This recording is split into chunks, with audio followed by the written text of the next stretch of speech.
Bismillahirrahmanirrahim. Assalamu alaikum wa rahmatullahi wa barakatuh. Peace be upon you, brothers and sisters. Welcome back to the Muslim Converse channel. In this lesson, we will overview science as a rational enterprise and its relation to Islam, and particularly the Islamic way of viewing the world. Here, we will argue that there is in fact no tension between what we call science today and the Islamic faith. The Prophet Muhammad ﷺ once said, "Seeking knowledge is incumbent upon every Muslim, male and female." Science versus faith and reason versus faith. Before we get into the nitty-gritty of Islam and science, there's an important philosophical discussion that we first need to get out of the way. There's a prevalent idea going around nowadays, especially in the modern atheist crowd, claiming that science is incompatible with religion. The argument goes something like this. Faith is belief without evidence, whereas science is belief with evidence. Since religion is all about faith, it is incompatible with science. The argument is obviously fallacious. Whether in Islam or other Abrahamic religions like Christianity, faith does not mean belief without evidence. The atheist definition of faith assumes that Muslims or Christians believe that faith is an epistemological category. Epistemology has to do with knowledge and how you know things. But that's not how Muslim defines faith. Faith, or iman in Arabic, in Islam means having deep trust in God in all things. This includes having faith that He will give you what is best for you, and it also means having faith that everything He has revealed to us is true. Faith is therefore a moral category in Islam. It has something to do with having a right attitude, character, and disposition towards Allah. Belief in the truth of Islam or the existence of God is somewhat different. The Prophet Muhammad ﷺ, nor the Ahlul Bayt ﷺ, or any decent Muslim scholar ever asked people to believe in God or Islam without evidence.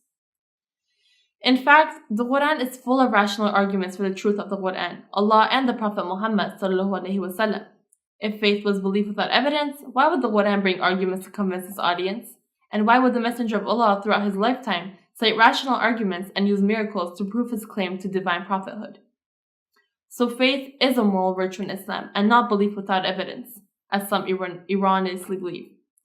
Islam and the scientific method.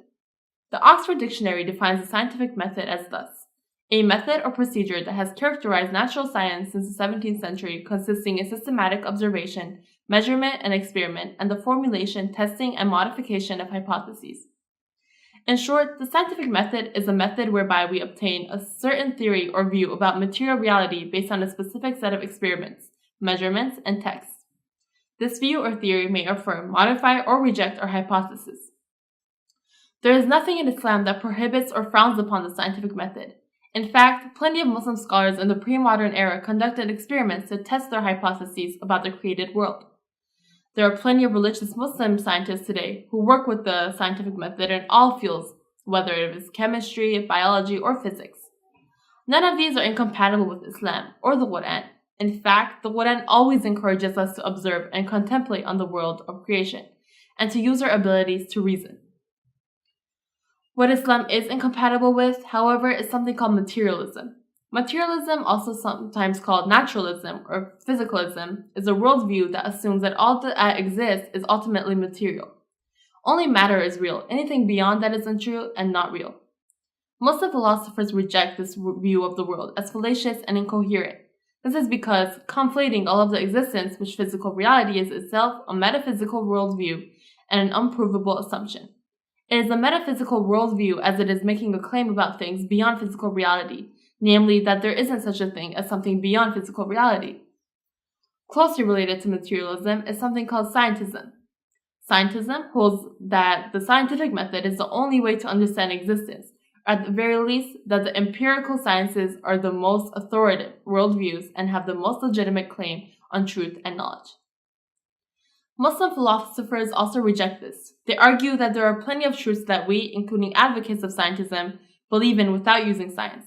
These include logical truths, for example, law of causality, mathematical truths, aesthetical truths, that is statements about beauty, moral truths, for example, killing babies is morally bad, or even metaphysical truths, for example, the material world that I experience is real and not an illusion. In fact, science itself presupposes logical and mathematical truths without which it cannot function. As such, scientism itself is also fallacious and something that Islam rejects. Science and the religious life. Islam believes that observing and studying nature is a way to grow closer to God. In this way, science is a good way to strengthening one's belief in God, for it reveals to you the complex but beautiful way Allah's created world works. From this vantage point, Islam therefore encourages scientific research. It also encourages us to make a living out of it, for it is an honorable profession as long as we don't use science as a means for sin and immoral actions. For example, Islam doesn't allow you to create weapons of mass destruction. How can science be used for immoral purposes? Well, as science has given us a lot of good, like curing diseases or bringing sanitary water to people's homes, it has also given us the atomic bomb, or the creation of deadly diseases which was used in biological weapons. Science is a tool. It can either be used for good or bad. Islam supports science when it is a means for good, but opposes it when it becomes a means for evil. In our pursuit of science and knowledge, we must always keep in mind that our pursuit must always be for the sake of God.